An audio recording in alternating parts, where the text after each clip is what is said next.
Hello everyone.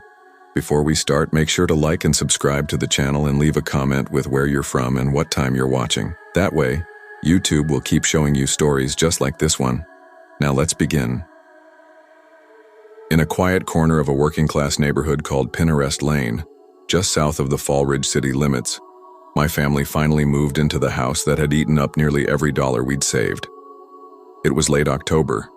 The air was crisp, almost biting, and inside, the scent of fresh paint still hung faintly on the walls. For almost 3 years, my parents had thrown every weekend, every spare evening, into fixing up the place. When we bought it, it was a wreck, abandoned for who knows how long. Shattered windows, waterlogged ceilings, a roof that drooped like it had given up. But Dad, being a construction worker, insisted on doing it all himself. He called it our family project. I hated that house for most of those years. I was 15 when they bought it, and by the time we moved in, I was almost 18. Old enough to be done with the constant noise of drills and the taste of drywall dust. Still, the day we finally moved in, I remember standing in the living room and thinking, maybe now it'll feel like home. The neighborhood wasn't anything fancy, but it was solid, stable. The kind of place where people stayed long enough to know each other's routines. Folks waved from driveways and porches. A couple of them even brought over cookies that first day. Lily, my little sister, found a friend across the street by sundown. The welcome was warm, almost too warm, and for a while everything felt right. Then one morning, exactly at 5:03 a.m., something shifted. I woke up in that weird, sudden way where it feels like your brain forgot how to breathe. I wasn't scared, just dry-mouthed and wide awake. I slipped out of bed and padded barefoot down the creaky hall toward the kitchen. The sky was still black. I didn't bother turning on any lights. The kitchen has this wide window that faces the street. It's the first thing you see when you walk in. I filled a glass at the sink and casually glanced outside. That's when I saw him. A man stood beneath the streetlight across the road. He wasn't jogging. No dog.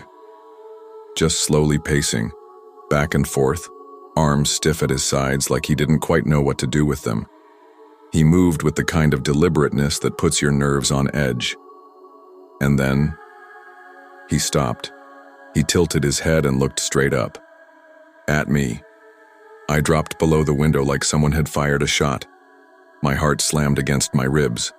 I waited, breathing shallow before slowly peeking back out. He was walking away now. Calm, unbothered, like nothing had happened. I told myself it was nothing. Just a neighbor maybe, a worker heading out early. My brain offered excuses, but none of them settled right. I didn't tell my parents, didn't mention it to Lily. But that was the first time I saw him. Summer came. School ended. We slipped into the lazy rhythm of June. Work, chores, late-night movies. I forgot about the man under the streetlight. Until I didn't. It was around 3 a.m. when I shot awake to the sound of the dogs going ballistic downstairs. Daisy and Roscoe, both rescues, both loud as hell over nothing, were snarling and barking like the world was ending.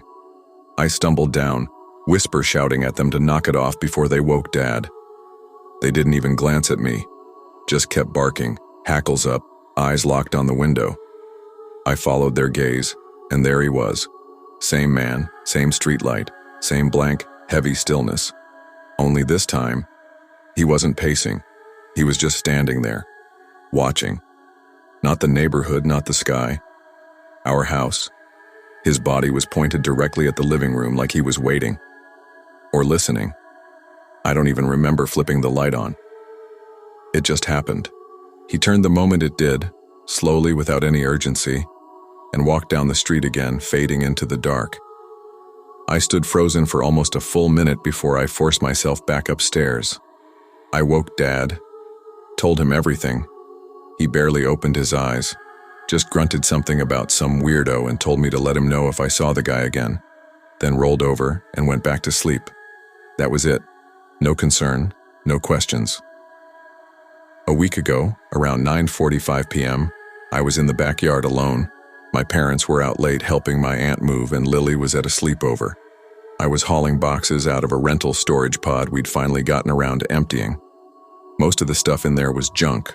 Old lamps, cracked plastic bins, a busted fan, but I needed my guitar case. A friend wanted to borrow it, and I'd told him I'd bring it by tomorrow. I was dragging a heavy box out across the yard when Roscoe started barking inside the house. Loud, urgent. Not his usual, "Hey, a bird exists" bark. Daisy joined in seconds later, and that's when I froze. Something in me just knew. I straightened up slowly, spine stiff with dread, and turned toward the front of the house. He was there again. Same man, same stance. Only this time he wasn't standing across the street under the safety of that flickering streetlight. He was closer, on our sidewalk, facing the house. He didn't move, didn't twitch. I couldn't even tell if he was looking at me or the windows. Just this eerie stillness like he was part of the scenery. But I could feel him watching. Adrenaline surged like a live wire. I dropped the box and bolted inside, heart in my throat. I didn't even think. Just yanked open the coat closet, grabbed the metal baseball bat, and threw open the front door. He was still there. Same spot. Unmoving. "Hey!" I shouted, voice cracking. "Hey! Get the hell out of here!"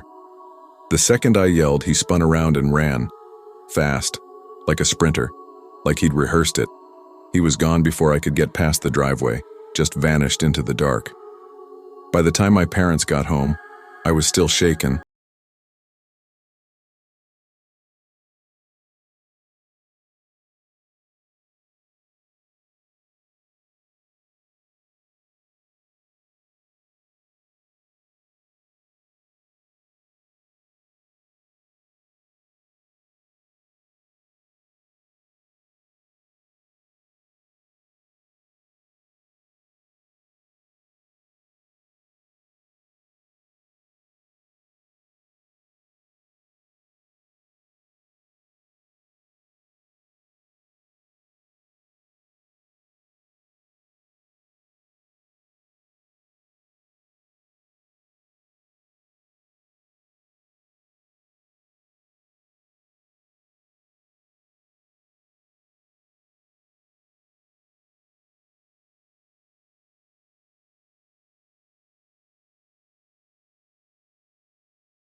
I never see him arrive, only ever when he's already there.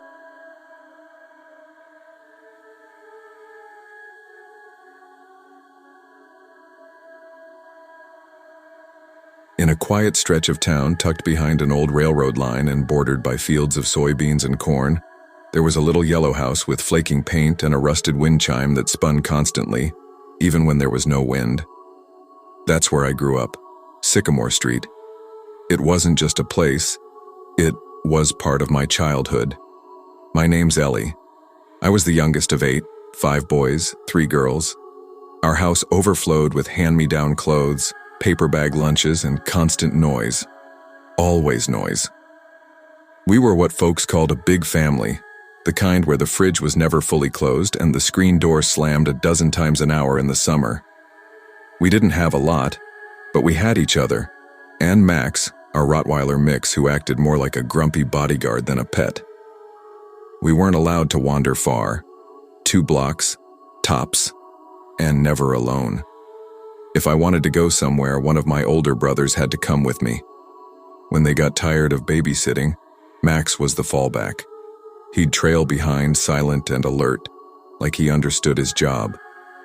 My parents weren't paranoid, just careful, because of him. Everyone in the neighborhood knew about the man in the blue house with the jungle of a front yard. He was old, gray hair slicked back tight, always wore the same dirty windbreaker no matter how hot it got, lived by himself, drove a rust-colored sedan that wheezed more than it ran. He had this way of watching you too long, his smile never quite reaching his eyes. Nobody knew his real name. My brothers called him Creeper Carl, though that probably wasn't it. He lived on Hazel Drive, right where it crossed Sycamore at the end of our block. Next door to him were Don and Nancy Barrett, the polar opposite. Everyone loved them. No kids of their own, but they treated the whole neighborhood like family. Birthday parties in their yard, crisp $5 bills for raking leaves or watering plants, and cold lemonade after swimming in their above-ground pool during those scorching July afternoons. Don was a retired firefighter, big, loud, kind. Nancy ran a home bakery. The smell of cinnamon and sugar followed her like a perfume. They were the kind of adults kids actually wanted to be around. My parents trusted them completely. When the older kids had school stuff or jobs, I'd stay at the Barretts. I'd help Nancy bake or hand Don screwdrivers while he organized his tools in the garage. But here's the thing, being near safety doesn't mean you're in it. It was late spring, the kind of afternoon that smelled like fresh-cut grass and felt like the sun refused to go down. Don and Nancy were having a yard sale. My brother Caleb, 3 years older, was supposed to be watching me that day. Don offered him $10 to help set up tables and watch the cash box while people browsed. I was 7, still obsessed with Barbies, still convinced a stick and some dirt could become an entire world. I sat on the porch steps, knees tucked to my chest, brushing Barbie's tangled hair with the tiny pink comb that never worked. People came and went. Someone bought a lamp. Someone else bought an old toolbox. I barely noticed. Caleb was inside helping Don carry out a coat rack. Nancy was chatting with a woman arguing over the price of a vintage toaster. Then I saw him, the man from Hazel Drive. He looked older in the sunlight. Paper-thin skin, hollow eyes, lips curled like damp cardboard. He walked slow, scanning the tables like a bored shopper, hands in his pockets. He didn't touch anything. Then his gaze settled on me. He crouched. Too close. I went still. "Pretty girl," he said, voice low. The smell of cigarettes hit me like a slap. His hand reached out. He touched my hair, not a pat, a stroke, slow, possessive. Then he grinned wide, eyes darting around like he was sharing a joke with someone I couldn't see. "How much for her?" he said. I didn't scream right away. My throat locked, my skin went cold. And then, warmth. I'd wet myself. It trickled down my legs and shame hit me before the fear even had a chance. Then the fear came. I screamed, loud, again and again. "Caleb, Mr. Don, help!" The man didn't flinch, just stood there, watching, like I was the one who'd done something strange, like he was entertained. Caleb came flying out the front door so fast he nearly missed the last step. Don was right behind him, fists clenched, jaw tight. Caleb scooped me up like I was weightless and bolted down the street, one arm wrapped under my legs, the other cradling my head. I buried my face in his shoulder, crying so hard I couldn't breathe. Don stayed. I don't know what he said to the man. I never asked. All I remember is the way he stood, between me and that house like a wall. The cops never came. No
wings.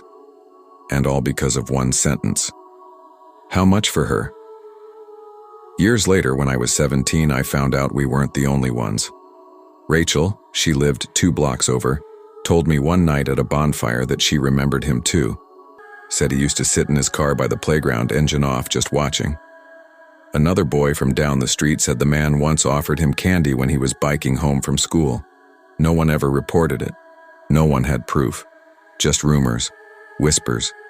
The kind of fear that lives in the back of your throat, too quiet to shout, too loud to ignore. The Barretts moved when I was in high school. Don had a stroke. They left to be closer to family. Their house was sold to a young couple with a baby. The blue house stayed empty after Creeper Carl died. I heard he passed in his sleep, alone. But the story didn't end there, because the horror didn't die with him. It stayed. It stays. I flinch when someone touches my shoulder unexpectedly. I avoid eye contact with older men. I triple-check the lock before bed. I check my back seat before I drive. I learned to carry keys between my fingers like claws. Some people think horror is ghosts, monsters, shadows moving wrong. But the real horror is a man crouching in the sun, looking you dead in the eyes and asking for your worth like you're something to be bought. The real horror is realizing your safe place, your neighbor's porch, your brother just a room away, the Barbie doll in your hand, isn't enough to keep the world from twisting into something grotesque. And the scariest part? Sometimes the monster lives 2 houses down. Sometimes he dies quietly in a bed no one checks for days. No sirens, no screams, just stillness, just silence, just an empty blue house. Epilogue. I live in the city now. Apartment complex with cameras and gated entries. I don't have kids yet, but I already know the rules I'll make. No going out alone, no talking to strangers, even the kind ones. Never, ever, walk near the blue house. Because even though this isn't Sycamore Street, even though that man is long gone, I know somewhere, someone else is living on someone else's Hazel Drive. And somewhere a little girl is brushing her Barbie's hair on a porch, seconds away from hearing something that will echo through the rest of her life. And that's what horror really is.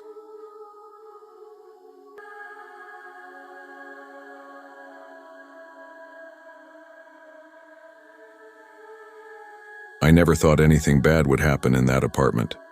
It was nothing fancy, small, quiet, just far enough from downtown to avoid sirens and drunk college kids, but still close enough to get to work without hating life.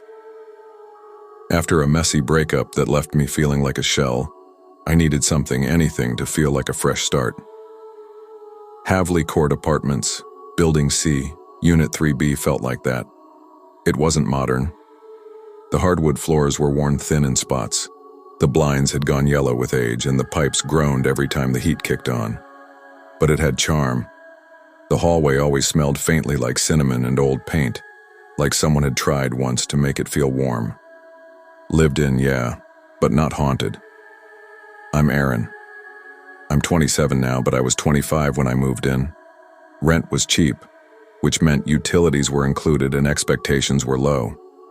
Mrs. Kirkland, the landlord, was this sharp-tongued woman in her late 60s. She had the kind of memory that could tell you your rent due date and your mother's maiden name without checking a single file. Not warm, but not mean either. She scared me a little, honestly, but in a dependable way. I signed the lease in August, one of those muggy afternoons where the air sticks to your skin and you just want to sit in front of a fan until fall shows up.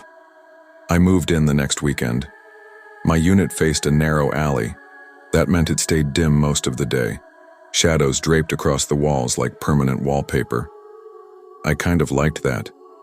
It felt like a place where I could disappear for a while, and that was the whole point. I didn't talk to many neighbors.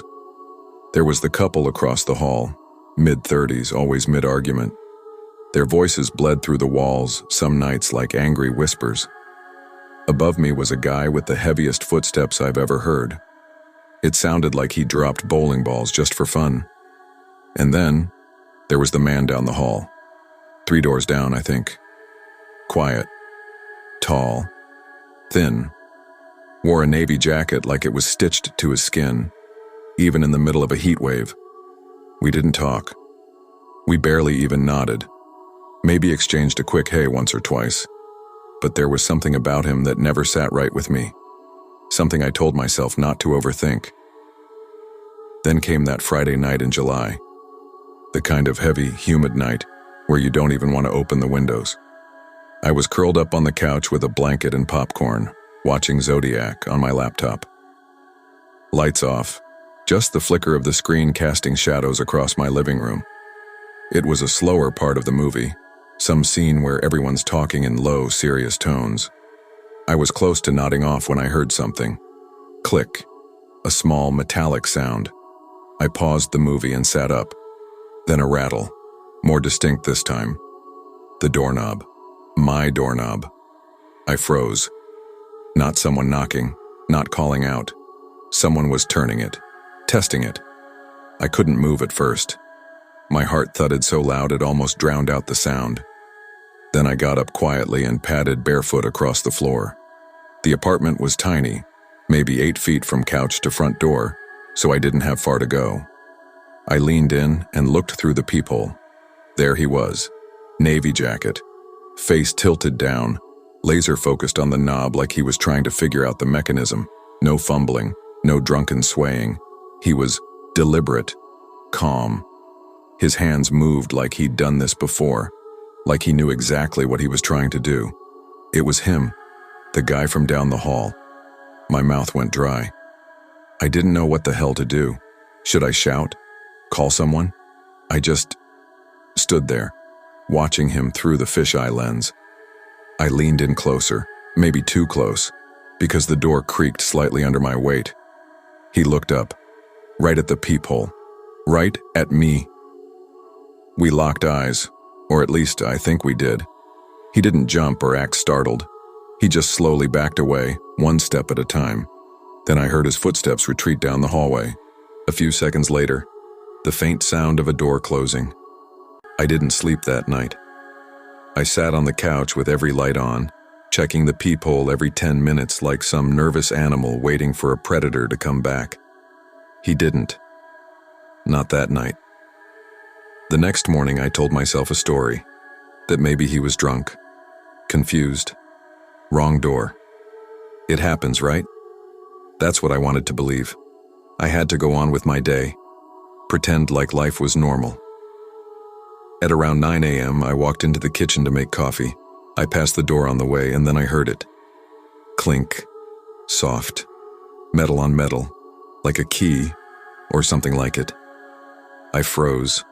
Not again. I moved to the peephole, heart already hammering. And there he was. Same guy. Same navy jacket. Standing at my door again. No knocking. Just the sound of the handle turning again. Slow. Intentional. Like he was testing it one more time before walking off. No hesitation. No fumbling. Just turned and strolled away down the hall like he'd checked his mail or taken out the trash.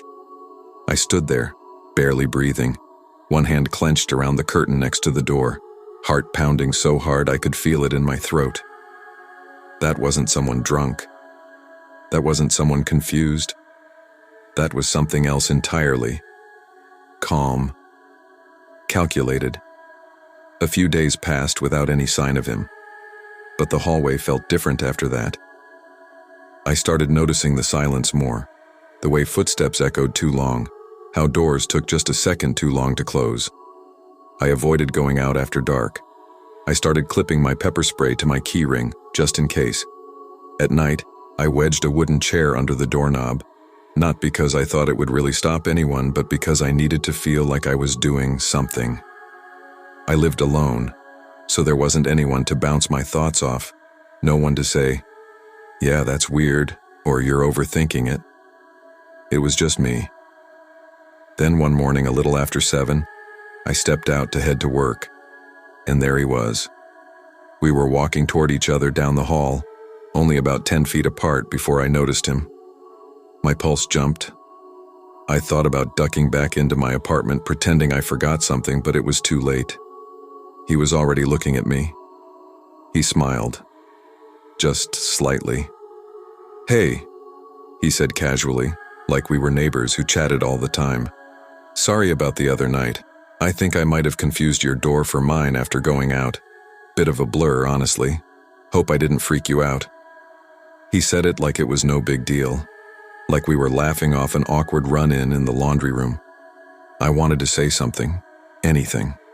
I wanted to ask why he'd come back the next morning, why he kept trying the handle like he knew I was in there. I wanted to say that his apartment was 3 doors down on the other side of the building, that there was no way he could have gotten confused, but I didn't. I forced a tight smile. "Oh, no worries. It's all good." He nodded and kept walking. I stood still until he turned the corner, then slipped back inside and locked the door behind me, my hands shaking.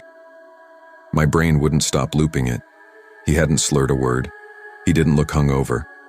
And that smile, calm, controlled, like he was already 10 steps ahead, like he knew I wouldn't push back. Another week passed. I tried to move on. Nothing else happened. No more late-night visits, no sounds at the door, nothing. I almost convinced myself I was overreacting. Then came the night everything changed. It was just after 11 p.m. I was lying in bed, scrolling through my phone in the dark. The apartment was still, quiet enough that I could hear the soft hum of my fridge through the wall. Then, knock, soft. Not loud or rushed, just a careful, deliberate tap. I froze. Then came another.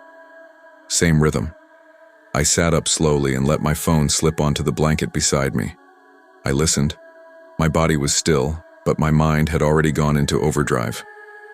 I moved quietly to the front door, every creak in the floor feeling louder than it should have. I leaned in, looked through the peephole. He was there. Again. His hand rested against the door, his head tilted just slightly, eyes scanning the frame like he was trying to see through it. The knock had softened, but it was steady, close. He wasn't standing back the way people do when they expect you to answer. He was right there, inches away. I shifted my weight without thinking. The door creaked. He moved instantly, darted sideways out of view, pressing himself just around the corner like he was hiding. I didn't move. Seconds ticked by, 20, 30. Then he reappeared, stepped back into view.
was, just stood beside me and said quietly, "Are people mad at you, Daddy?"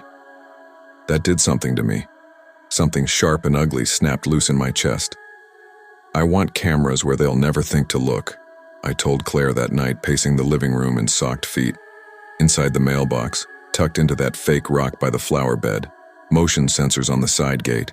Hell, I'll put one behind the damn bird bath if I have to. She was sitting at the kitchen table, arms folded, her face pale with worry. "You really think it's someone around here?" "Has to be," I said, stopping to meet her eyes. "No one else would care enough to dig this up. Not some random punk scrolling through criminal records. This is personal." Claire hesitated. "Should we go to the HOA?" I shook my head immediately. "Absolutely not. That's the last thing we do. You know how people are around here. All it takes is one whisper, one email chain, and suddenly we're the cautionary tale. See? This is why you don't let those people in." So we got to work. Within 48 hours, I'd pulled in favors from my job. Discrete high-res cams, infrared night vision, audio triggers. Our house stopped being a home. It became a surveillance net, a trap. I waited. A week went by. Nothing. Not a bump in the night, not a flicker. I started wondering if maybe the scare had passed, maybe they'd moved on. Then came Friday night. Claire and the girls were asleep upstairs. I was in the den with the lights low, just watching the live feeds on my laptop. Background noise, more habit than hope. I was starting to drift when the mailbox cam tripped. 2:43 a.m. sharp. I sat bolt upright. He wasn't subtle this time. Tall, thin, probably 17 or 18. Hoodie half slipped back. No gloves. I could see his face. Blonde hair, skin blotched with acne along his jawline. When he slipped the note into the mailbox, he turned just enough for the lens to catch him full on. I froze the frame, enhanced it, printed it. I knew that kid. Not by name, but by sight. I'd seen him a dozen times messing around with his little crew near the park. Loud, careless. I never once thought he was watching me. I didn't call the cops. I got dressed. Walked. His name was Tyler Martin. Parents lived over on Redbridge Lane, 2 streets down. Their lights were still on when I got there. They answered quick. Maybe they'd seen me on their ring cam, or maybe they were just used to teenage drama knocking at the door. Mr. Martin opened up, mid-40s, gray at the temples, sweatpants and a robe. He looked surprised, then guarded. "Can I help you?" "Yeah," I said, keeping my voice calm. "I need to talk to you about your son." They bristled immediately. Standard defense posture. I could see it in their faces, like they thought I was about to accuse Tyler of stealing candy or egging a car. I didn't argue. I pulled out the photo. Then the footage. Just facts. No heat. Mrs. Martin went pale. Mr. Martin's jaw worked like he was chewing gravel. "Tyler!" he bellowed over his shoulder. The kid came down the stairs slow, dragging his feet. When he saw me, he froze. I could see it land on him. That sickening jolt of recognition. "I'm not here to hurt anyone," I said, looking straight at him. "But this ends tonight." He started shaking. Hands, knees, everything. He couldn't meet my eyes. "What the hell is going on?" Mr. Martin snapped. It was for a video," Tyler mumbled, eyes locked on the floor. "Me and some friends were doing this true crime thing. Local stories, like real stuff. We thought it'd be cool to find someone in the neighborhood who had, like, a past, a record." I stared at him. "And the vandalism?" I asked. "Spray paint on my house? That was part of the fun too?" No, that wasn't me. That was Jason. I just wrote the notes." Claire had been right. It was a group. "What was the plan?" I asked. "Keep escalating? Keep poking until something broke?" He didn't answer, so I gave him options. Option 1, I turn over the footage, press charges, vandalism, harassment, mail tampering, trespassing, the whole list. Option 2, he pays for the damages, stays the hell away from my family, and I keep the footage, not as leverage, as insurance. Mr. Martin asked if I'd delete the video if they paid. No, I said. I want something in my pocket just in case. They didn't like it, but they agreed. The next day, Tyler showed up with both parents. He didn't say a word, just handed me a check, eyes downcast. Claire and I took the girls to the park while they repainted the garage and cleaned up the mess in the yard.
Ours was the kind of neighborhood where shoes stayed untouched on porches, garden gnomes collected dust in peace, and kids painted the sidewalks with pastel chalk, hopscotch grids, suns with crooked smiles, stick figures with hearts for eyes. We moved to Fairview a little over a year ago, just far enough from the city that you could breathe without hearing sirens, but close enough that the skyline still peeked over the hills on a clear day. I chose this place for my daughter, Ellie. I wanted her to grow up somewhere slow and soft, somewhere I didn't have to flinch every time I heard a car idle too long outside.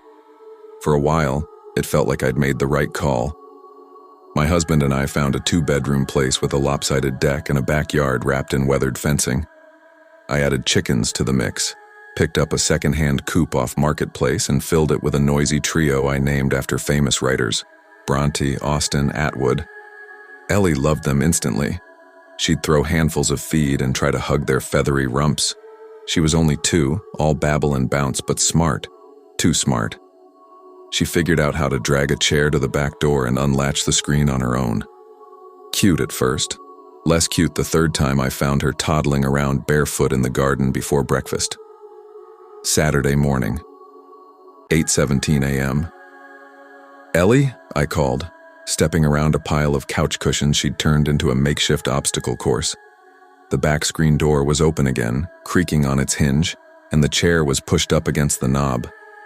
That punch of dread landed right in my chest. She was outside. I sprinted through the kitchen, my heart jerking into my throat. Panic always arrived fast when it came to her, like my body knew something my brain didn't yet.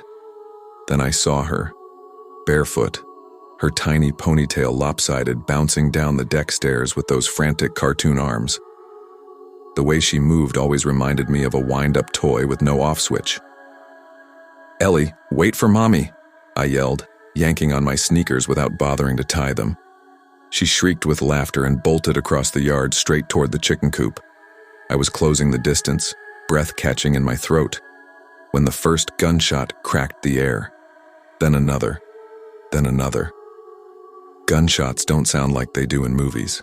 They don't echo all dramatic and slow. They snap, loud and flat and sudden, like a door slamming open inside your skull. 3 shots, maybe 4. I couldn't keep count. My brain flooded with static. Noise, motion, instinct. A man burst into the alley behind our house. Close. So close I could see the glint of silver in his hand. A gun. I saw the stiff folds of his black pleather jacket, the way the green hoodie underneath whipped behind his neck as he ran. His face was young, barely old enough to vote, but it was his expression that froze me. Not fear, not rage, just focus. Cold, mechanical, like this was routine. Like he'd planned to hit the store, maybe grab lunch, shoot someone. I didn't think. I moved. I grabbed Ellie mid-stride, her little body jolting in my arms as she let out a surprised cry. I ducked behind the chicken coop, holding her to my chest, trying to cover every inch of her. The rough wood scraped against my forearms. I could feel her heartbeat pounding through my shirt, could hear her inhale just before the scream came, raw, high-pitched, terrified. "Shh, baby, shh," I whispered, but it was already too loud. I prayed he'd keep going, that he wouldn't hear, but he did. He changed direction, calm again. Walked toward us, hopping my neighbor's low fence, the one right behind the coop. The gun hung loose in his hand like he hadn't decided what to do with it yet. His footsteps crunched over dry leaves. I didn't dare breathe. Ellie wailed into my chest. She didn't understand that she was telling him exactly where to look. He stopped, one hand on the neighbor's gate, the other curled tight around the grip of the gun. He turned his head slowly, like he was scanning for something. His eyes started to shift in our direction. Fairview hadn't always felt like this. I used to scroll the neighborhood Facebook page while sipping coffee, reading about garage sales, missing cats, someone giving away baby clothes. Then came February. Someone's car window got smashed, then another. Someone else heard yelling in the alley, said it sounded like a fight. Cops came once. Nothing came of it. Everyone chalked it up to teens or a fluke. Then a little girl, 9 I think, from a suburb 10 miles away, got caught in the crossfire of a daylight shooting at a playground. She died. We'd been at that same park the weekend before. Ellie climbing the jungle gym, waving at strangers, making up stories about the ducks in the pond. After that, I started locking the front door more. I added a latch to the back fence, but I still believed we were just being cautious. I didn't think danger could get this close, that it could have a face, that it could stand at your fence deciding. Saturday, 8:19 a.m. He didn't see us, not fully. Maybe he heard her and got spooked. Maybe the yelling from farther down the street pulled him away. I shifted slightly, back pressed so hard to the coop that I could feel every screw in the wood. Ellie sobbed into my shirt, her small fingers gripping the collar. My mind was white hot with fear. I kept thinking, don't move. Don't make a sound. Don't let him see your face. Because if he did, if he saw me see him, he'd have to kill us. Not out of rage, out of logic. I'd be a witness, a loose end, and she'd just be collateral. He stood there for one long, unbearable second. That kind of second that expands, that wraps around your entire life. The kind you live inside. Then, like a string got pulled, he moved, and he was gone. He calmly slipped the gun into his jacket pocket like it was nothing more than a set of keys, unlatched my neighbor's gate, and ran, jumped another fence. Gone. Gone like he'd never been there at all. I clutched Ellie tighter than I ever had in my life and bolted back inside. My hands fumbled with the sliding glass door, finally slamming it shut, throwing the lock, then the deadbolt. I yanked the curtains closed with jerky, shaking hands. Ellie cried harder now, more from my reaction than from the noise itself. Her tiny body trembled against me, confused and scared. I could feel her fear feeding off mine. Something was chasing us. Even if it was gone, it had left something behind, something I couldn't unfeel. I dialed 911 with a thumb that kept missing the buttons. They put me on hold. 10 minutes. I stared at the wall while the hold music droned like a lullaby written in hell. I remember checking the clock. 10:02 a.m. Finally, 2 officers pulled up, barely older than college kids. One asked questions, flipping through his notepad with bored fingers. The other poked around the alley, gun holstered, looking like he expected the shooter to jump out and yell, "Boo!" Mrs. Hargrove, my neighbor, had seen him too. She'd stepped out to take the trash and hit the ground the second the shots rang out. We both described the same thing. Black pleather jacket, green hood, silver gun, same route over the fence. Our stories matched perfectly. Still, the cops didn't look confident. They said they'd circle the area. They didn't promise.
I used to think I had a pretty good read on people, especially the ones living around me.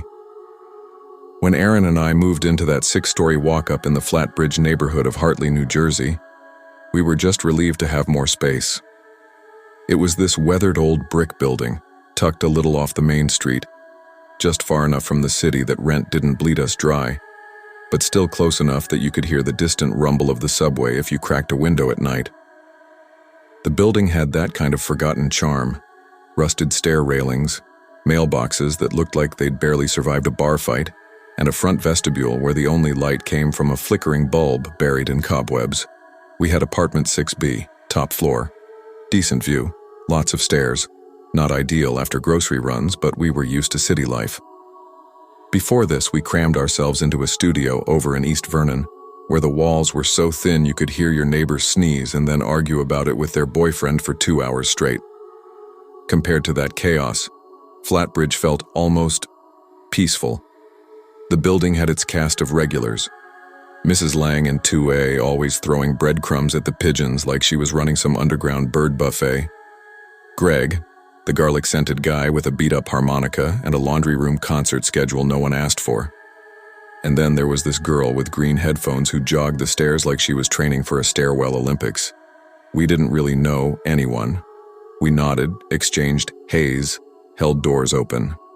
You know, standard city etiquette, polite distance.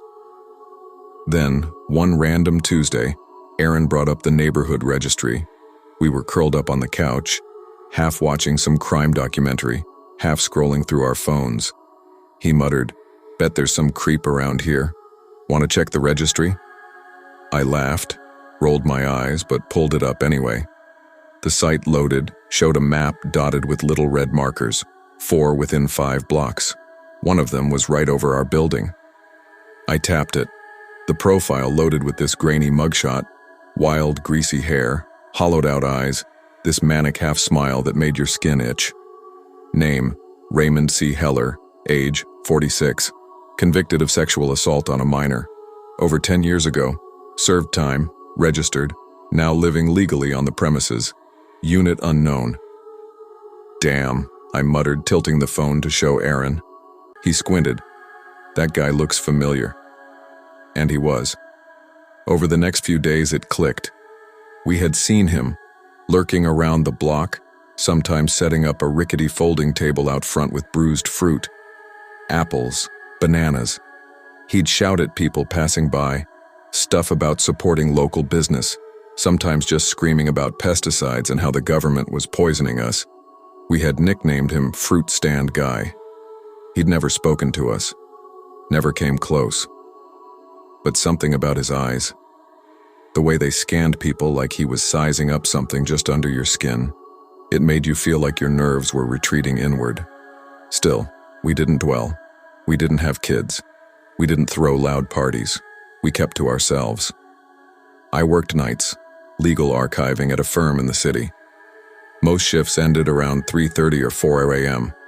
Aaron worked from home, coding for some crypto startup, mostly on West Coast hours. He'd stay up late, buzz me in when I got home. It was a quiet little rhythm we'd built.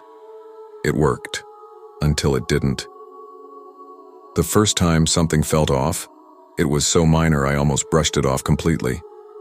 I'd just wrapped up a brutal 19-hour shift, the kind where your body feels like it's running on static. I got out of the rideshare, dragged myself up 5 flights, fumbling for my keys. I dropped them, groaned. As I bent down to pick them up, the door buzzed. Aaron had already let me in. He opened the door, but instead of greeting me, his eyes darted past me into the stairwell. "Did someone follow you?" I blinked, still foggy. "What?" "I thought I heard footsteps, like right behind you." I turned, glanced down the stairs. Nothing but shadows. "Maybe I'm just sleep-deprived," he muttered, rubbing his eyes. It was late. We were both fried. I showered, crashed on the couch. We chalked it up to nerves, forgotten by morning. But 2 weeks later, things got real. Same routine. I sent Aaron a quick text. Me.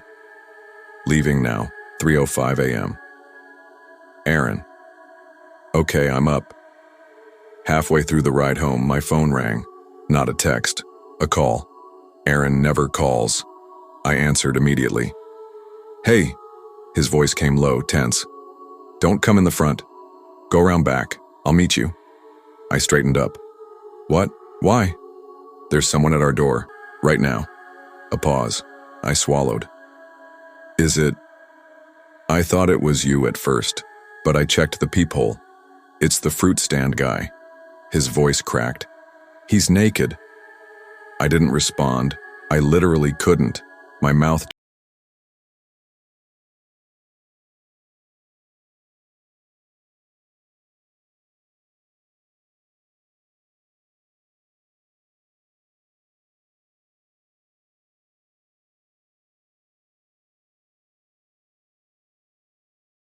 already tapping my driver's shoulder. Pull over. I'm not. Don't come in the front, Aaron said again. Then he hung up. I sat there in the car, frozen, suddenly wide awake. The cab driver, Vince, was a broad, thick-necked guy with a gravelly voice and a faded Yankees cap. He'd picked me up from the office plenty of times before. He knew my schedule, usually kept to himself. But this time, as I stared blankly out the window, I felt his eyes flick over to me in the mirror. You all right? He asked, his voice low but concerned. I hesitated. There's a naked man at my apartment door. Vince blinked like he wasn't sure he'd heard me right. You want me to walk you up? I nodded. I didn't even care how it sounded, I just needed someone there. When we pulled up, everything looked normal. The stoop was empty. The fruit stand was gone. The block was quiet in that eerie, too clean kind of way, like someone had scrubbed away the evidence. Vince walked me up the steps, staying just a half step behind. Aaron opened the door almost immediately, his face pale and tense. In one hand, he held the crowbar we kept under the sink for emergencies, though I don't think we ever imagined this kind. I thought it was you, he said quickly, glancing over his shoulder. He tried to wedge himself in. I barely got the door shut. Did you call the cops? I asked. Yeah, they said someone was on the way. We stood there, me, Aaron, Vince, awkward and jumpy, like we were waiting for the next shoe to drop. Then we heard it. Footsteps. Fast, slamming against the metal stairs, getting closer. Let's go, Aaron muttered, grabbing my hand and pulling me toward the elevator. It was ancient, the kind of elevator that shuddered every time it moved. We mashed the call button over and over until the doors creaked open with a reluctant groan. The second they slid shut behind us, we both went completely still. The elevator climbed slowly, the motor whining like it hated its job. On the way up, we didn't say a word. At the third floor, the whole thing jolted slightly. That's when we heard it. Bang, bang, bang. Someone slamming their fists against the elevator doors from the hallway. I stared at the glowing number 3 known, frozen. Then came the footsteps again, not from the hall this time. Up the stairs. He was running, fast. We pressed the door close button so hard I thought the plastic might snap. Finally, the doors sealed, and the elevator groaned back to life. When we reached the 6th floor, we bolted straight to our door. Aaron shoved the key in, we slammed the door behind us, locked it, then threw the second deadbolt across. The cops didn't come upstairs. When they finally arrived almost 2 hours later, they didn't even get out of the car, just sat there in their cruiser, engine running, and beeped the horn like we'd ordered takeout. Aaron went down to talk to them. I watched from the window, arms crossed, stomach tight with anger and fear. When he came back, his hands were shaking. He looked like he might throw up. They said, he started, voice cracking, it's not illegal to be naked, not inside the building. And unless he actually breaks into our apartment, they won't do anything? I asked, disbelief twisting in my chest. They said, he rubbed his mouth like the words tasted bitter. You live in Hartley, get used to it. We didn't sleep that night.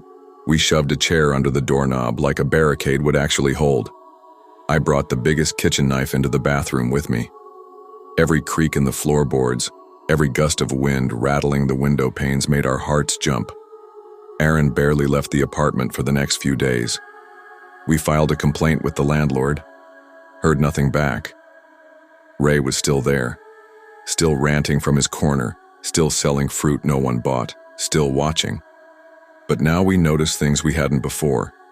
Tiny scratches around our doorframe, like someone had been working at it with something sharp. A hallway light that flickered and died and was never replaced. An old, rusted fruit peeler sitting just outside our door one morning like it had been placed there. The final straw came about a week later. We were in bed, midnight, trying to force ourselves into some semblance of a routine, some kind of normal. Then, click. A sound outside, very faint. We both sat up instantly. It was the hallway light, the one just outside our door. It flickered once, then went out completely. Then came the sound, soft, metallic, jingling, like keys or someone trying to pick a lock. Aaron grabbed the crowbar again. I grabbed my phone, not to call anyone, just to see. I turned on the camera app and crept toward the door, careful not to make a sound. I leaned in slowly, looked through the peephole, but there wasn't an eye this time. There was a phone. Someone had taped a cell phone to the outside of the peephole. The camera lens pointed straight at us. Recording. I stepped back, heart pounding in my throat. "We're done," I said. We moved out within 2 weeks, found a place across town, paid more than we could afford. We didn't care. I never worked another solo night shift again. Sometimes we still pass by that block, the fruit stand is still there. And Ray, he's still out front, waving fruit, yelling nonsense, watching. And every now and then, I think about that night. What if Aaron hadn't checked the peephole? What if he'd just opened the door thinking it was me? What if Ray had gotten inside? No one would have heard us. No one would have come. Because in Hartley, they told us to get used to it.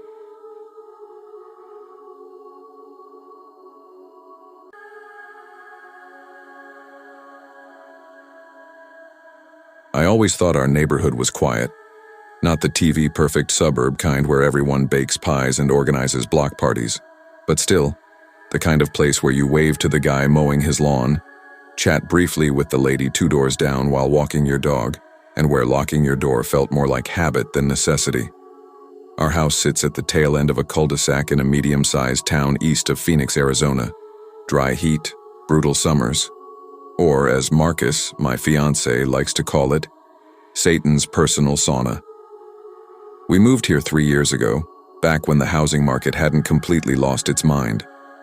We thought we'd found a little pocket of peace, tucked away from city crime and chaos. And honestly, it was. At least until last summer. At the time, I was between jobs, not by choice. The marketing agency I worked for folded without warning, and with the job market tightening like a noose, I was stuck in a loop of rejection emails and stale job boards. Marcus, who teaches 8th grade at the local middle school, had picked up a summer school gig, which meant he was gone till late afternoon most days. My little brother Tyler had moved in temporarily. He works night shifts for the county sheriff's department and was just crashing with us until his new apartment was ready. Most days I'd divide my time between applying for jobs at the public library, because our AC was too weak to sit home in, and helping my dad do inventory at his auto parts shop. That Thursday, I remember, was miserably hot. One of those days where even the breeze feels like it came out of a hairdryer. I spent close to 3 hours melting on a sticky plastic chair at the library, scrolling through Indeed and LinkedIn until I couldn't stand it anymore. Nothing. Just more, "We regret to inform you's waiting in my inbox." By the time I pulled into the driveway, it was just past 4 p.m. The street shimmered under the weight of the heat, like everything was wrapped in plastic wrap. Bailey, our dog, a hyper-blue heeler pit mix with more guts than brains, practically tackled me at the door like I'd been gone a week. She's a sweetheart with us, but with strangers, demon mode. She growls first, asks questions never. The house was quiet. Marcus wouldn't be home for another hour or so, and Tyler had left a note on the kitchen counter. Overtime, might crash at the station, so it was just me and Bailey. I let her out back to burn some energy while I went upstairs and started filling the tub. Not for a shower, no, not in this heat. Showers were useless. I needed to submerge. I grabbed my Bluetooth speaker, queued up some Led Zeppelin, tossed a magazine on the sink, and finally sank into the bath. The water wasn't even that cold, but after a day like this, it felt like a blessing. About 15 minutes in, just as Ramble On was building up, Bailey growled. Not her usual, someone's passing by growl. This was different, deep, primal, like she sensed a threat. I hit pause. "Bailey?" I called, sitting up straighter in the water. A beat passed, then all hell broke loose. Snarling, barking, loud, vicious. Her nails scrambled across tile as she launched into a run. I sat frozen, heart hammering against my ribs. Then, clear as day, I heard a voice. A man's voice. Not shouting, not clear, but definitely startled. That low, breathy, "oh shit" you let out when something catches you completely off guard. My blood ran cold. I couldn't move, naked, vulnerable, and completely unarmed. The bathroom door was shut but not locked. I was upstairs. Bailey had been in the kitchen, downstairs. If someone had come through the front or back door, she'd have been the first to see them. Now she was chasing them. Then came the crash, metallic. Something toppled over, maybe the dish rack or the bar stool. "Get off me!" the man screamed. My stomach dropped. That wasn't Bailey barking at the TV or a squirrel. That was her going ballistic. Someone was in our house. Someone real. And Bailey was tearing into him. I scrambled out of the tub, water sloshing over the edge, leaving a wet trail across the tile as my feet slipped against the floor. My heart was pounding so loud it drowned out every rational thought. I grabbed my phone from the bathroom counter with shaking, dripping hands, fumbled it twice, and finally managed to hit 911. The second the dispatcher answered, I cut her off. "There's someone in my house," I gasped. "My dog's attacking him, I think. Please send help. Hurry." She kept me on the line, her voice calm, almost too calm. "Stay with me. Units are on the way. Are you safe?" I was halfway into a pair of old gym shorts, trying to shove my damp legs through the holes without falling over, yanking a hoodie over my head when I heard it. Slam. The back door. Bailey's barking suddenly dropped off, then picked up again, louder this time and more frantic. She was chasing him. "Oh my God," I muttered into the phone. "He's running. He's out back. She's chasing him through the yard." "Stay on the line," the dispatcher repeated, firmer this time. "Help is very close. Do not engage. Are you in a safe place?" I didn't answer right away. I dropped the phone to speaker mode and rushed into the bedroom, yanked the aluminum bat from under our bed. It was the cheap kind, more for show than anything, but it made me feel a little less powerless. I left the bathroom light on, barefoot, still soaked, and crept down the stairs like every creak could give me away. The kitchen was a mess, stool knocked over, a drawer half open, one of Bailey's bowls flipped. I edged toward the window above the sink and peeked out. Bailey was pacing along the back fence line, her chest heaving, tail high, body tense like a coiled spring. Whoever it was had bolted straight through our yard. A few minutes later, I saw the flashing lights. 2 patrol cars pulled up at the curb, fast and silent, followed by a black unmarked sedan. The sedan parked halfway over the curb. That's when I realized, Tyler. He must have heard the call come through the scanner and rerouted straight here. He stepped out of the sedan in uniform, and for a second I didn't even recognize him.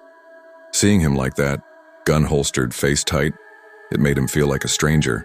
He walked straight past the cruiser, saw the busted screen door, saw me standing behind the glass in wet clothes with a bat in my hand, and his face went pale. He didn't knock, just opened the door and stepped inside. "You okay?" he asked. I nodded, swallowing the lump in my throat. "I think he found the fake rock," I said quietly. "The one by the AC unit." Tyler ran a hand down his face. "Jesus, El, we talked about that rock." "I know," I whispered, shame crawling up my neck like a sunburn. I didn't think. No one ever does," he said, softer now. "Not until something happens.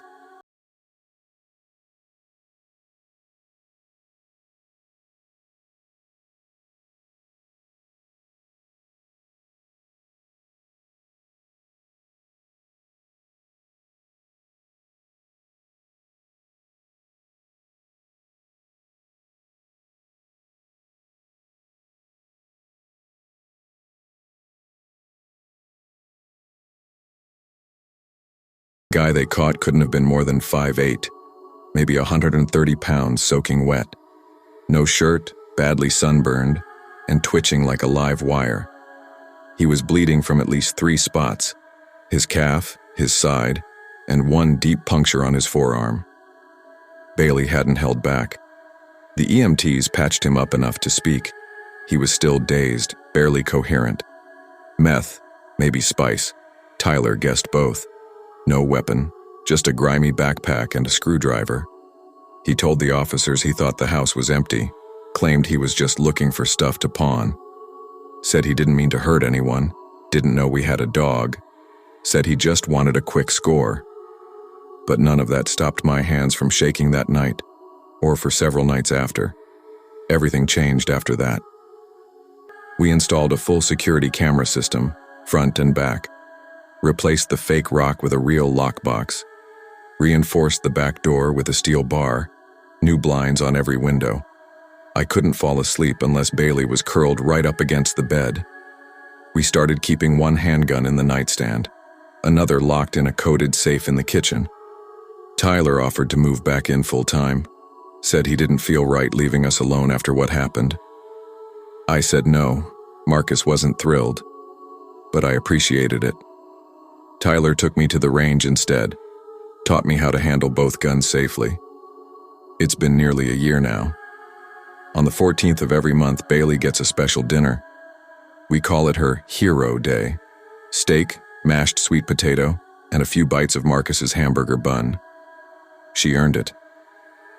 Some nights, I still wake up to imagined footsteps creaking on the stairs or a door handle rattling faintly. Probably the fridge or the ice maker.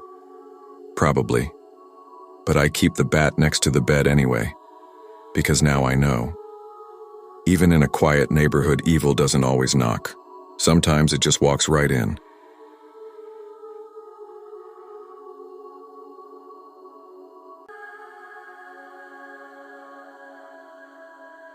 I grew up on a quiet little street called Birchwood Lane, tucked away in a forgotten corner of Marlowe's Bluff, a sleepy town resting on the eastern edge of the Caribbean. The kind of place you'd never find in a brochure, let alone a tourist map. The houses were modest, most painted in sun-faded pastels with rusting gates that groaned when you pushed them open, and fences stitched back together with wire and hope. Bougainvillea crept over everything: walls, windows, power lines, like nosy aunties trying to listen in on your business. The people were mostly retired couples or single moms working 2 or 3 jobs, faces worn out from years of holding everything together. Life was slow, predictable, and safe. Safe in that easy way that made people leave their doors open until the sugarcane fields swallowed the sun. We weren't poor, not really, but we were definitely on the edge of just getting by. I was 11, all elbows and knees perpetually barefoot, and always coming home with dirt under my fingernails from digging holes in the yard looking for pirate treasure I was sure someone had buried 100 years ago. My mom worked night shifts as a nurse, always smelling like antiseptic and peppermint gum. My dad had moved to Trinidad when I was 6, and we only got the occasional phone call or a birthday card with a few crumpled bills inside. Most of my days after school were spent outside, riding my beat-up bike with one flat tire or playing pickup soccer barefoot with the neighborhood kids on the cracked asphalt. There was one house on Birchwood Lane that never fit in. Not because it was run down. No, the opposite. It was too perfect. A 2-story pale yellow mansion that rose up like a mirage. It had these fancy arched windows and a red tiled roof that caught the sun just right.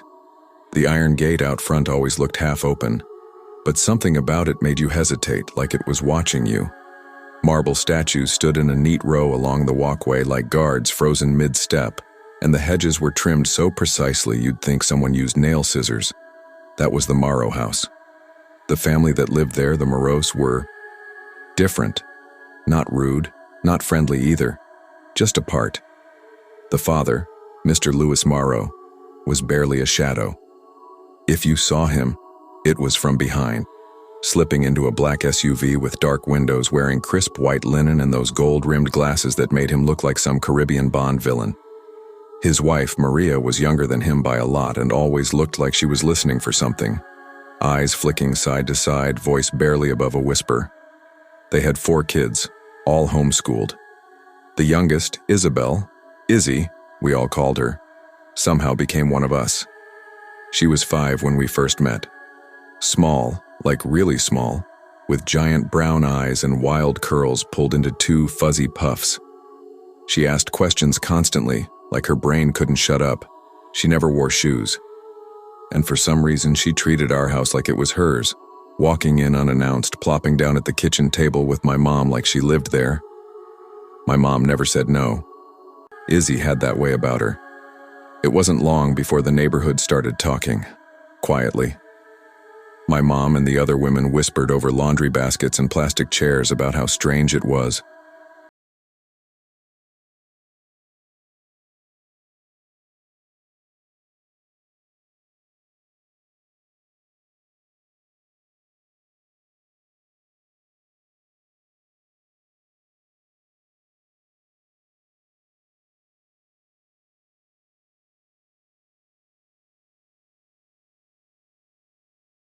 It came to Izzy, her older brother Julian, tall, stiff, never smiled, just said, "Business."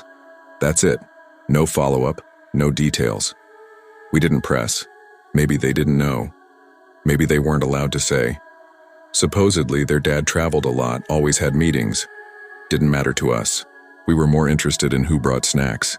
Then came Izzy's 6th birthday.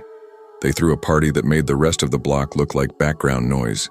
Giant inflatable castles, a real water slide, people in clown makeup juggling fire, and trays of food so fancy I didn't know what half of it was. Music blasted like a concert. Kids from other neighborhoods showed up like it was a festival. But my mom, she wouldn't let me go. Said she didn't know the parents, and there was something about them she didn't trust. I'd never seen her that firm. I remember standing just outside the gate, watching the chaos, the colors, the candy flying through the air, while I kicked rocks and felt the sting of being left out. The next morning, Izzy was back at our table, candy still stuck to her fingers, glitter in her hair like she'd wrestled a unicorn. Everything felt normal again. Days passed, weeks, until the night we heard the gunshots. It was a sticky, humid night around 10:45. We were outside playing flashlight tag, flipping the porch lights off, hiding in bushes, trying to scare each other. I was crouched behind a neighbor's plant pot when pop, pop, pop, pop. A pause, then pop, pop, pop, pop, pop, pop, pop, pop, pop. 20, maybe more. So loud it rattled the windows and sent birds screeching into the sky. For a moment, the world stopped, then chaos. Porch lights flared on, doors slammed open. Parents screamed our names. I remember my mom bursting onto the porch and dragging me inside by the arm so hard I dropped my flashlight on the lawn. I heard screaming, barking, someone crying. Mr. Castillo, an ex-cop who always wore a badge on his cap like a memory, ran past our house wielding a wooden bat, heading straight for the Morrow place. Then we saw it. A black van, lights off, careened down the street. Fast, reckless. It clipped the corner of the sidewalk and nearly flattened a stray dog as it disappeared into the dark. From our window, I saw 3 men, all dressed in black, slip into the Morrow house like shadows returning home. And just like that, Birchwood Lane was never quiet again. One of the men had something slung over his back, a rifle maybe, or some kind of long weapon. I couldn't tell through the panic. All I know is, it didn't look like it belonged to anyone who knocked politely. The Morrow's front door was wide open, the kind of open that made your stomach twist. Then came the scream, sharp and high and desperate. My mom yanked the curtain shut and didn't let me leave the house for 2 days. Not to play, not even to check the mail. What I remember next was chaos and sirens. Police cars arrived in waves. First the local squad, then unmarked ones, then what looked like feds. Finally an ambulance rolled up, but no one seemed to be rushing. That told me everything. The next morning, a cop in a worn button-up came to ask me questions. He knelt down, trying to look friendly, but I remember the way his jaw tensed when he asked, Did Isabel ever say anything strange about her parents? Or did you ever see anything unusual at their house? But I was a kid. I barely understood taxes, let alone criminal activity.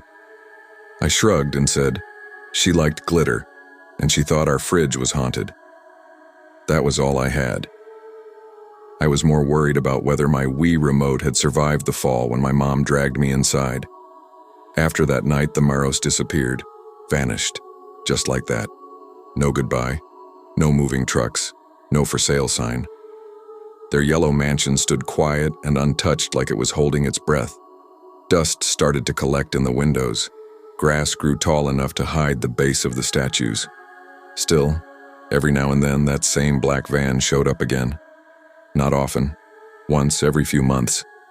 It had a different license plate each time, but we recognized the shape, the feeling it brought, a slow dread that crept under the skin. The men would knock on doors in pairs, calm, casual, but too polished. They'd flash badges that looked just a little off, not quite right. One of them asked my mom if she'd seen a little girl with curly hair and glittery shoes. My mom said no. She told me after she knew better than to say anything. Nobody on the street talked, not to those men, not to each other. Birchwood Lane, once full of lazy summer afternoons and laughter, went silent. Kids stayed indoors. Front porches that used to host domino games and gossip fell quiet. Some families moved away without warning. The air changed, like something had spoiled and we couldn't scrub it out. Time passed. Years slipped by. The Morrow house crumbled slow. The vines grew thick, curling over the gates like they were trying to pull the house back into the earth. The yellow paint peeled in long, curling strips.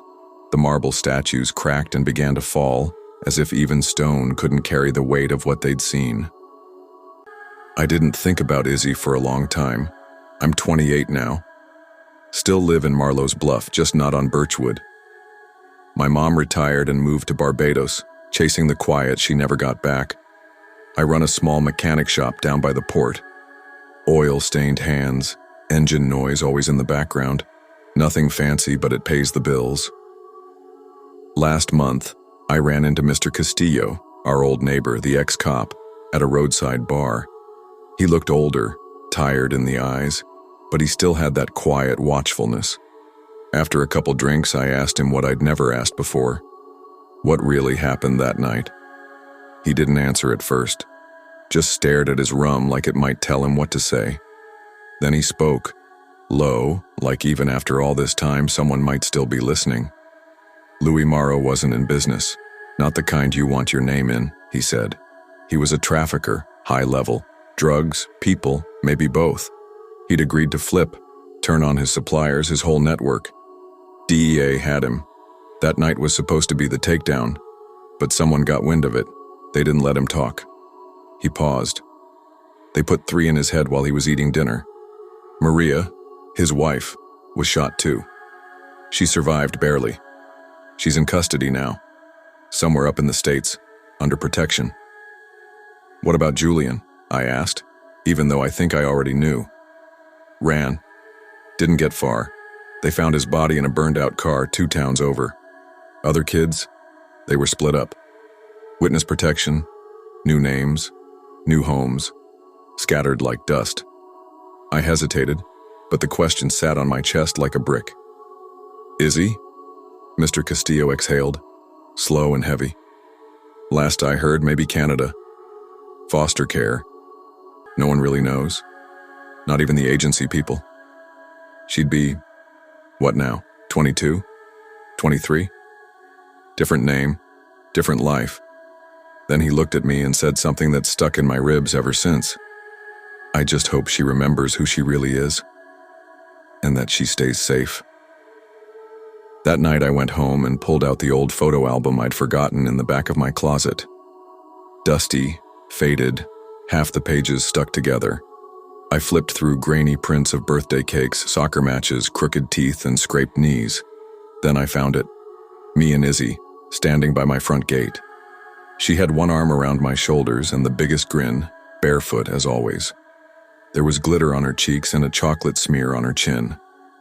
Behind us, The yellow mansion peeked out through the hedge, still whole then, still alive. She looked so small. I sat there for a long time staring at that photo, wondering if she remembered Birchwood Lane, if she remembered me, if she still wore glitter in her hair, if she ever felt safe again. I heard recently that the old Morrow house is scheduled for demolition. Some resort wants to build luxury condos on the land. Progress, they call it.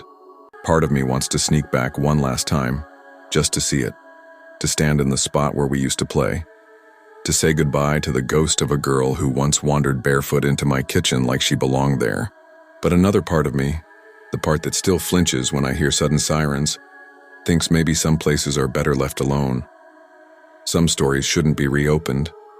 Some memories are safer locked in dust and silence.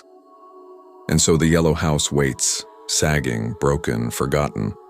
But if you walk down Birchwood Lane when the moon's hanging low and the wind skips through the cane fields just right, you might still hear it. The soft echo of a child's laughter, light and curious. And you'll wonder just for a second whatever happened to the little barefoot girl who called herself Izzy.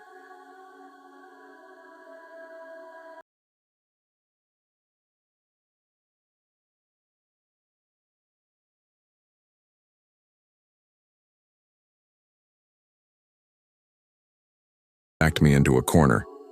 The company I worked for in Nevada had been hemorrhaging people for months. When they finally cut me loose, I didn't even get a proper goodbye, just an HR email and 2 weeks of severance. I got lucky though. A job offer came in barely a week later. Decent pay, stable hours, but it was all the way in Washington. I didn't have time to second guess it. So, last fall, with the desert heat finally starting to break, I boxed up my life, broke my lease, and headed north. I ended up in a rental house about 20 minutes outside a city called Brookhaven. Not its real name, but close enough. One of those quiet, postcard-perfect towns where the trees look like they've been painted onto the hills and strangers wave at you just for being alive. It had charm. People say that like it's a good thing. Personally, I would have traded all that charm for a deadbolt that didn't rattle in the frame. The house itself was this pale blue single-story place with a modest yard, a cracked stone walkway, and tall pine trees huddled together behind it like they were guarding something. The landlord, a soft-spoken guy in his 60s, had told me it was a bit older. Quirky, he said, but full of character. I didn't care about character. I just wanted somewhere that didn't leak, had Wi-Fi, and let me sleep through the night. The first 2 nights were fine. Just me and a mountain of boxes. I spent the time unpacking, figuring out the best grocery store, and testing the commute to work without needing Google Maps. It felt manageable, like I was in control again. On the 3rd night, after a long day of orientation at the new job, I decided to set up the TV in my bedroom. Nothing fancy.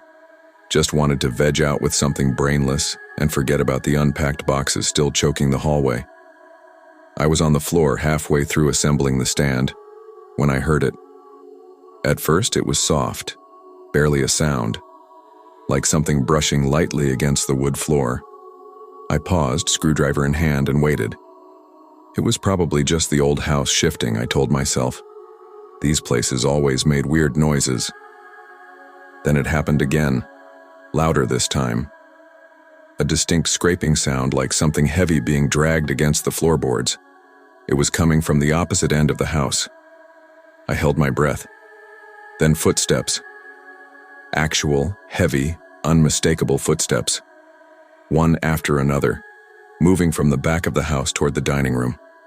I stood slowly. My hands were shaking and I could feel my heartbeat in my throat. The air felt thick, charged, like before a thunderstorm. I didn't want to believe it, but I knew what I was hearing wasn't wind or pipes. Then the back door creaked open. I froze in the hallway, 5 steps from the dining room. My feet wouldn't move. It was like my body had short-circuited. A moment later, the footsteps retreated. Fast. Then the door again. Creak. Slam. He was gone. I didn't run after him. I couldn't. I just stood there like a deer in headlights. But something kicked in eventually, maybe instinct, maybe adrenaline, and I bolted to the side window overlooking the backyard. I saw him, not running but walking away with purpose. He had broad shoulders, messy brown hair, and this casual stride, like he didn't care that I'd seen him. His face was average, unremarkable, the kind that disappears in crowds, but I burned it into memory anyway. He never looked back. I checked the back door. It wasn't busted, no marks, no signs of forced entry. Had I forgotten to lock it? Or was he just good at what he did? I called the police, gave them everything I could. Description, timeline, the whole bit. No prints, no signs of entry, no cameras, since I hadn't gotten around to installing them yet. The officers were polite, professional, but I could tell from their tone they weren't optimistic. Unless he came back and did something worse, they probably weren't going to find him. I didn't sleep that night. I sat in the living room, porch light blazing, gripping an old baseball bat I found in the garage. Every creak felt like a footstep, every gust of wind a whisper. 2 days later, I tried to reclaim some normalcy. It was early afternoon, warm for October. I was out by the curb raking up pine needles, telling myself that the guy had picked the wrong house. Maybe he was high or confused. Maybe it was some twisted misunderstanding. The street was quiet. A few cars rolled by. Someone's dog barked down the block. I started to believe it was over. That's when I saw him again. Same messy brown hair, same deliberate stride. He was walking straight down the road toward me like he lived there. My stomach dropped. I told myself it wasn't him. It couldn't be. But every step he took pulled that hope apart. He stopped right in front of my driveway and smiled like we were neighbors. "Hey," he said casually, "you just move in?" My hands tightened around the rake handle. My voice came out slower than I meant it to. "Yeah, just last week." He nodded. "Cool." And just like that, he kept walking. I live just down the road, like 5 houses that way. He pointed with a casual flick of his wrist down the quiet, tree-lined street where the pavement shimmered slightly in the afternoon sun. Figured I'd come by and say hi. He said it like we were total strangers, polite, friendly, normal. But my gut twisted. I knew it was him, the man I saw walking away from my house that night. I forced a smile and nodded, knuckles tight around the wooden rake handle. "Nice to meet you." "Same. Name's Trevor." He offered his hand like we were neighbors meeting over borrowed tools, like everything was fine. I shook it. His grip was firm, confident, unremarkable, too unremarkable. No nervous twitch, no hint of guilt, just calm, neighborly ease. It was almost enough to make me question myself, almost. Why would he come up to me if he knew I'd seen him? Why risk it? We chatted briefly, him doing most of the talking. Something about how garbage pickup days rotate on holidays, something about a community